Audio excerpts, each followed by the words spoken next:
Good morning, children.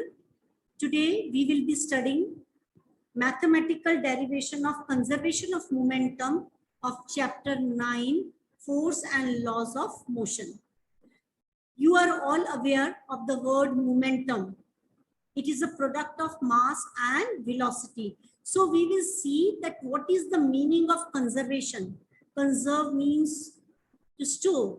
So here we will see, to explain the conservation of momentum, let us take the following example. Just see, children, there are two balls, ball A and ball B. Both of them, they are having the same mass and they are moving in a straight line.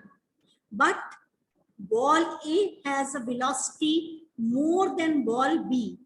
After some times, they collide. When they collide, ball A exert force on ball B and ball B exert a force on ball A. And after that, they are moving with the velocities of V1 and V2. So it means their initial velocities are U and the final velocities were V. So what is written here? Consider two balls A and B having a mass M1 and M2 respectively. Let the initial velocity of the ball A is U1 and that of ball B be U2.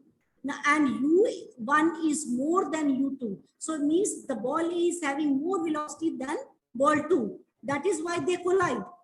Their collision takes place for a very short interval of time t, and after that A and B start moving with the velocity V1 and V2, right? And even then V1 here, they are shown in the figure that they are moving with the velocity V1 and V2. Now, as I've told you, the momentum of the ball A before and after the collision is M1 U1 and M1 V1. जो before collision होगा उसका momentum क्या होगा? M1 U1, and after the collision it will be M1 V1. Now, if there are no external force acting on the body, then the rate of change of momentum of the ball during the collision will be, यहाँ पे क्या हो जाएगा? Instead of this momentum, can we write force? That will be M1, that is change in velocity V1 minus U1 upon T. Why we are writing here T? Because we are considering the rate of change of momentum. That is why with respect to T. In the same way, we will be writing the change in momentum of ball B. That is M2 bracket में V2 minus U2 upon T. Now let force of ball 1 exert on ball 2. So it means ball 1 is exerting a force on 2. That is F12 we can write, and ball B exert a force on A. Then we write 2-1.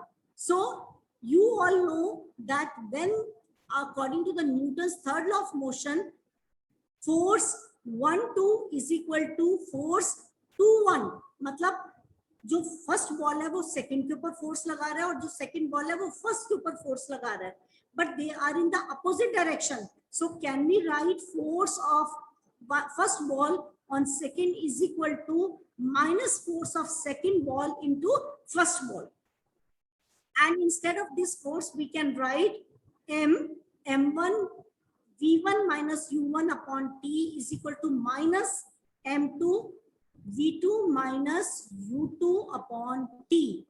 I hope this much is clear to you. Now what do? We cancel T and T. Both the T's will cancel.